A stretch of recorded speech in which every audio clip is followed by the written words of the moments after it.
नमस्कार। आज हम एक बहुत ही दिलचस्प दस्तावेज पर बात करने वाले हैं। ये भारतीय रेलवे के कर्मचारियों के लिए बनाए गए 20 नियमों की एक सूची है।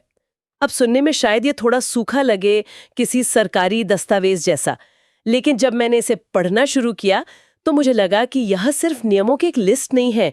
ये असल में उस अदृश्य डीएनए को समझने की कोशिश है जो जो दुनिया के सबसे बड़े ट्रांसपोर्ट नेटवर्क में से एक को चलाता है।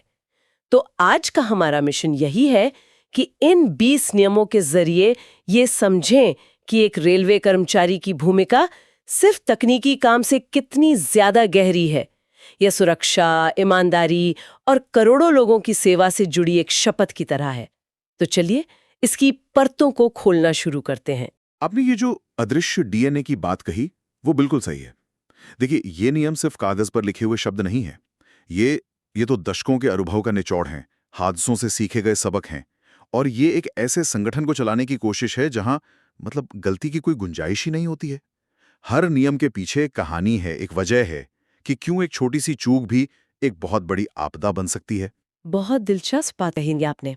तो इसी अनुबंध की पहली शर्त से शुरू करते हैं।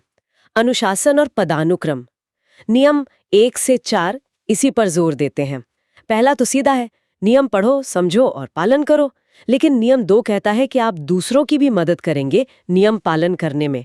और नियम 3 तो एक कदम और आगे है कि अगर कोई नियम तोड़ रहा है तो उसकी रिपोर्ट करो।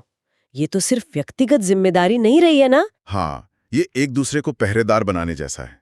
और ये इसलिए जरूरी है क्योंकि ये उस मानसिकता को तोड़ता है जहां लोग सोचते हैं कि अरे, ये मेरा काम नहीं है। अच्छा। रेलवे में इस सोच की कोई जगह नहीं हो सकती। नियम 3 आपको सिर्फ एक कर्मचारी नहीं बल्कि उस पूरे सिस्टम का रखवाला बना देता है। इससे एक ऐसी संस्कृति बनती है जहां हर कोई, चाहे वो कोई भी हो, गैंगमैन हो या स्टेशन मास्टर, पूरे नेटवर्क की सुरक्षा के लिए जिम्मेदार है। और इसी कड़ी में नियम 4 आता है जो कहता है कि कर्मचारी अपने से वरिष्ठ कर्मचारियों की सभी न्यायसंगत आज्ञाओं का पालन करता है।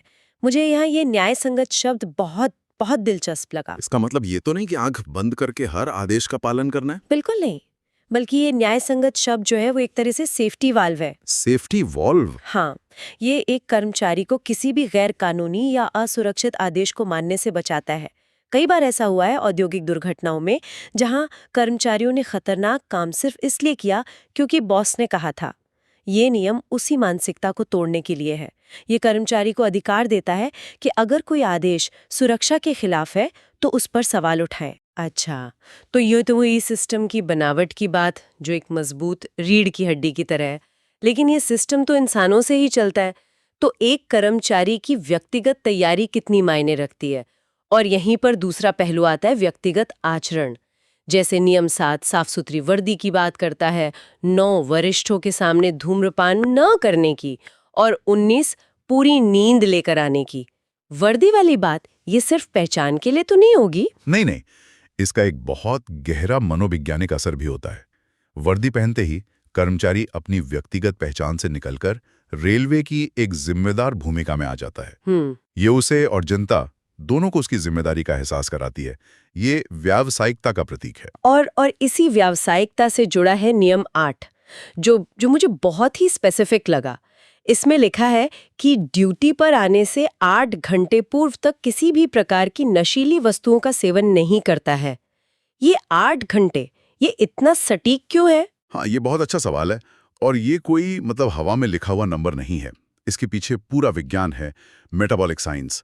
ये वो औसत समय है जो हमारे शरीर को अल्कोहल जैसी चीजों को सिस्टम से पूरी तरह बाहर निकालने में लगता है। अच्छा। ताकि सोचने समझने की क्षमता पर कोई असर न रहे। आप सोचिए, एक लोको पायलट के लिए रिएक्शन टाइम में आधा सेकंड की देरी भी कितनी बड़ी दुर्घटना का कारण बन सकती है। सही बात है। तो ये नियम पक्का करता है कि जब कोई कर्मचारी कंट्रोल संभालता है तो वो शारीरिक और मानसिक रूप से 100% वहां मौजूद हो। ये तो बहुत गहरी बात है। लेकिन इसी से जुड़ा नियम 19 है जो कहता है कि कर्मचारी ड्यूटी पर पूर्ण विश्राम लेकर आएगा और मानसिक तनाव से बचेगा। सुनने में तो ये बहुत अच्छा लगता है, लेकिन क्या ये व्यवहारिक है? मतलब रेलवे की नौकरी तो खुद में ही बहुत तनावपूर्ण होती है, तो क्या इस नियम के साथ कोई सपोर्ट सिस्टम भी होता है? आपका सवाल बहुत जरूरी है। देखिए, इस नियम का दस्तावेज में होना ही अपने आप में एक बड़ी बात है। ये स्वीकार करता है कि मानसिक स्वास्थ्य उतना ही जरूरी है जितना शारीरिक स्वास्थ्य। एक थका हुआ या तनावग्रस्त कर्मचारी, चाहे वो कितना भी कुशल क्यों ना हो, गलतियां कर सकता है। रही बात सपोर्ट सिस्टम की, तो रेलवे में समय समय पर स्वास्थ्य जांच और कर्मचारियों के लिए विश्राम गृहों की व्यवस्था है, लेकिन हाँ, इसे जमीन पर उतारना हमेशा एक चुनौती रहती है। पर इसका उद्देश्य एकदम साफ है, थके हुए दिमाग को सिस्टम के कंट्रोल में नहीं रखना है। ठीक है, तो एक कर्मचारी की शारीरिक और मानसिक तैयारी पक्की हो गई, वो ड्यूटी पर आ गया, लेकिन अब उसका चरित्र, उसकी नीयत, वो कैसे परखी जाती है? यहीं पर निष्ठा और ईमानदारी वाली नियम आते हैं, जैसे नियम 5 समय पर आना, नियम 10 रेलवे के प्रति वफादारी, लेकिन नियम 11 मुझे सबसे सीधा और स्पष्ट लगा। किसी से इनाम या बख्शीश न तो मांगता है न लेता है। और ये नियम, ये संगठन की अखंडता की नींव है। अगर हम इसे एक अलग नजरिए से देखें, तो ये सिर्फ रिश्वत ना लेने की बात नहीं है। अच्छा, ये प्रक्रियात्मक न्याय को बनाए रखने के बारे में है। मतलब जनता का इस बात पर विश्वास होना चाहिए कि सिस्टम निष्पक्ष है, नियमों से चलता है, किसी के पैसे या प्रभाव से नहीं। सही बात है। जब कोई कर्मचारी छोटी सी बख्शीश भी लेता है, तो वो सिर्फ कुछ रुपए नहीं लेता, वो उस भरोसे का एक छोटा सा टुकड़ा तोड़ देता है। और जब भरोसा टूटता है, तो पूरा सिस्टम कमजोर हो जाता है।